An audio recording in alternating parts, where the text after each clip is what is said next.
আসসালামু আলাইকুম। Hello viewers, কেমন আছেন? আশা করছি আল্লাহর রহমতে সবাই ভালো আছেন। যে যেখানে আছেন সুস্থ আছেন। আলহামদুলিল্লাহ আমরাও বেশ ভালো আছি প্রতিদিনের মতো। চলে এলাম আপনাদের মাঝে একটা নতুন ভিডিও নিয়ে। আশা করছি আপনাদের ভিডিওটি আজকের ভালো লাগবে। ভিডিওটি না কেটে ফুল ভিডিওটি দেখে নেবেন। দেশের বাইরের যে আপু ভাইয়েরা, আঙ্কেল আন্টিরা প্রতিদিন আমার ভিডিও দেখবেন বা দেখেছেন, তাদেরকে অসংখ্য ধন্যবাদ। কে কোথায় থেকে আমার ভিডিওগুলো দেখেন প্লিজ কমেন্ট সেকশনে জানাবেন। এই তো আজকে শুরু করলাম মুরগি কাটা থেকে।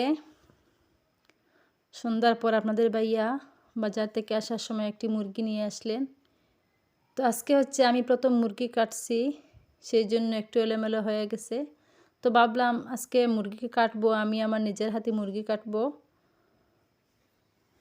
তো ইনশাল্লাহ ভিডিওটি ভালো লাগবে। যারা আমার চ্যানেলটিকে সাবস্ক্রাইব করে রেখেছেন তাদেরকে তো অসংখ্য ধন্যবাদ। যারা চ্যানেলে নতুন প্লিজ চ্যানেলটি সাবস্ক্রাইব করে পাশে থাকবেন। আমাকে বেশি করে ফলো করবেন, সাপোর্ট করবেন। ভিডিওটি দেখে একটি লাইক দিয়ে দিবেন। লাইক দিতে কিন্তু ভুলবেন না। আমার এই চ্যানেলে প্রতিদিন ব্লগ ভিডিও আপলোড দেওয়া হয়। তো নিয়মিত ভিডিও আপলোড দিয়ে আপনারা চাইলে দেখে নিতে পারেন।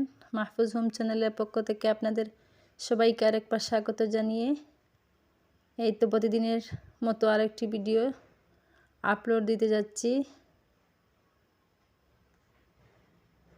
তো মুরগি আমি আমার ঘরের মতো কেটে নিলাম।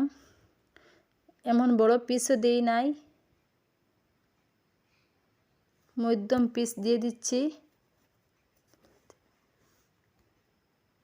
শুধু রোস্টের জন্য বড় পিস দিলে ভালো লাগে। এই তো হচ্ছে মধ্যম সাইজের মুরগি কেটে নিলাম।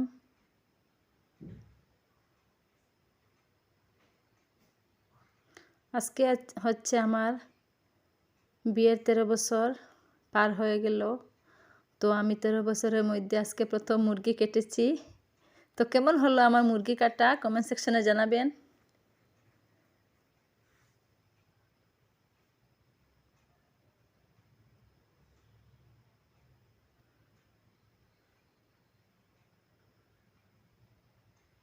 আমার ভিডিওগুলো আপনাদের কেমন লাগে কমেন্ট সেকশনে জানাবেন।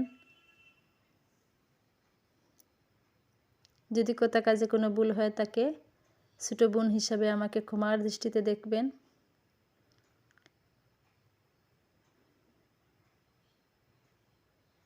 আপনাদের সাথে গল্প করতে করতে আমার মুরগি কাটা প্রায় শেষ।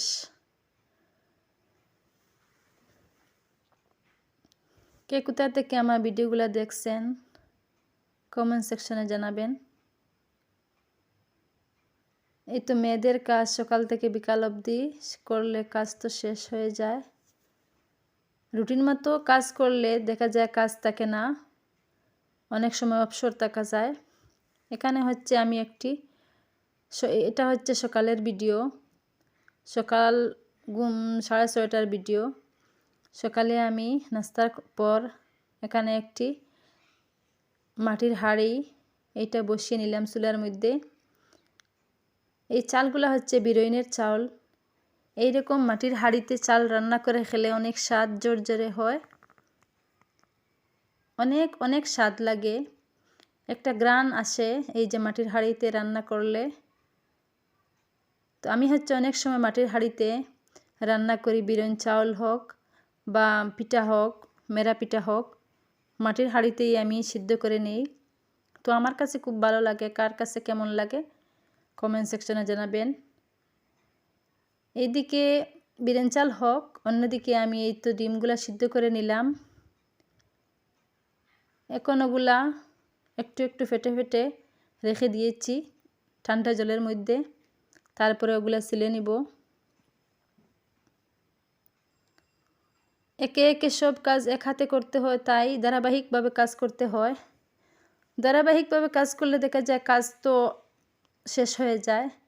এলোমেলোভাবে কাজগুলো করলে দেখা যায় কাজ তো শেষ হয় না, সময়ও পাওয়া যায় না, অবসর থাকা যায় না, মনটাও ফ্রেশ থাকে না। তো মেয়েদের না কাজকর্ম শেষ হলে মনটা অনেক ফ্রেশ থাকে, ঘর গুছানো রান্নাবান্না সব শেষ হলে মাথাটাও ফ্রেশ থাকে, মনটাও ফ্রেশ থাকে। তো আবার চলে এলাম, এই তো গ্যাসে একটা কড়াই বসিয়ে দিলাম, তার মধ্যে কিছু খাবার তেল আবার ইঞ্জিন তেল 2 রকমের তেল দিয়ে আমি আজকে মুরগি রান্না করব। তো ভিডিওতে দেখতে পাচ্ছেন মুরগি রান্নার জন্য আমি কয়েকটা মশলা গ্রাইন্ডার করে নিয়েছিলাম, ওগুলা দিয়ে ভালোভাবে কষিয়ে নিচ্ছি।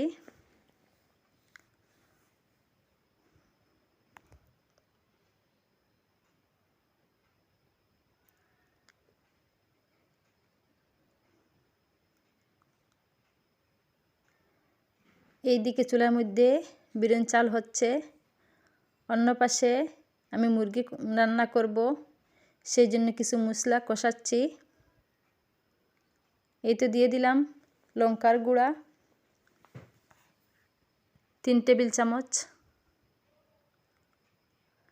1 টেবিল চামচ দিয়ে দিব হচ্ছে জিরা বাটা,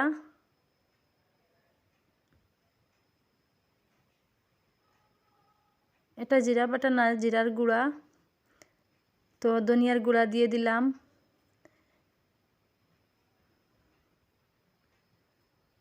সবটা শুকনা গুঁড়া দিয়ে ভালোভাবে নেড়ে ছেড়ে কষিয়ে নিব। তো জল দিয়ে দিলাম মশলাগুলা কষানোর জন্য, একটু জল দিলে মশলা তাড়াতাড়ি কষিয়ে যায়।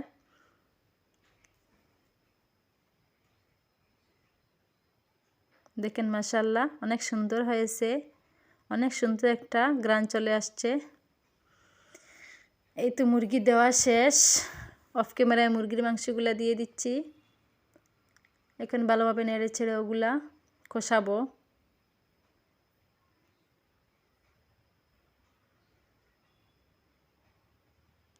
আমার মুরগির মাংস রান্না কেমন হয়েছে আপনারা কমেন্ট সেকশনে জানাবেন। এই তো ডিম ভেজে নিচ্ছি।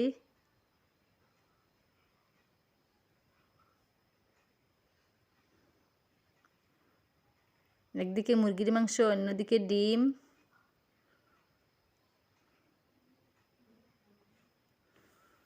মেয়েদের কাজ তো রান্না বাড়া শেষ, জীবন শেষ। রান্না বাড়া, ঘর সামলানো, বাচ্চা সামলানো, এটার নামই সংসার, এটার নামই মেয়েদের জীবন। এরকম দেখতে দেখতে একদিন থেকে একদিন চলে যাচ্ছে, বয়স তো কমে যাচ্ছে, বাড়ছে। আর তো রান্না বান্না করতে করতে মেয়েদের জীবনটাই শেষ, এইরকম মেয়েদের জীবন। এই তো কিছু ধনিয়া পাতা দিয়ে আমি ডিমগুলা ভেজে নিয়ে এখন একটা বাটির মধ্যে ঢেলে নিচ্ছি।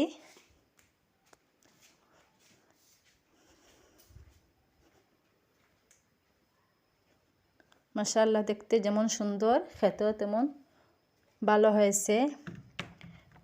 মুরগির মাংসতে আমি কিছু ধনিয়া পাতাও দিয়ে দিলাম। এই শীতকালে না ধনিয়া পাতা না দিলে কোনো সবজিতেই ভালো লাগে না, সবজি খেতে মন চায় না, কেমন কেমন খালি খালি সবজি লাগে। তো ধনিয়া পাতা দিলে দেখা যায় অনেক সময় অনেক স্বাদ লাগে ধনিয়া পাতা ঘ্রাণে, যে সবজি খেতে চায় না সেও এই সবজি খেতে মন চায়, তারও মন চায়। তো আমার বিরিয়ানি চালগুলো হয়ে গেছে, দেখেন কত সুন্দরভাবে ফুটেছে। অনেক ভালো লাগে এরকম বিরিয়ানি রান্না করে খেলে মাটির হাঁড়িতে। কোনো জল দেওয়া লাগে না, কোনো কিছু দেওয়া লাগে না, বিনা ঝামেলা ছাড়া এরকম রান্না করে খেতে পারবেন। বাসায় ট্রাই করে দেখবেন আমার মতো। শুধু নিচের হাঁড়িতে একটু জল দিতে লাগে, এই মাটির হাঁড়িতে কোনো জল দিতে লাগে না, সামান্য একটু লবণ দিয়ে বসিয়ে দিবেন, মেখে হাত দিয়ে মেখে বসিয়ে দিবেন। তো আমি 2টা হটকেসে ভরে নিচ্ছি।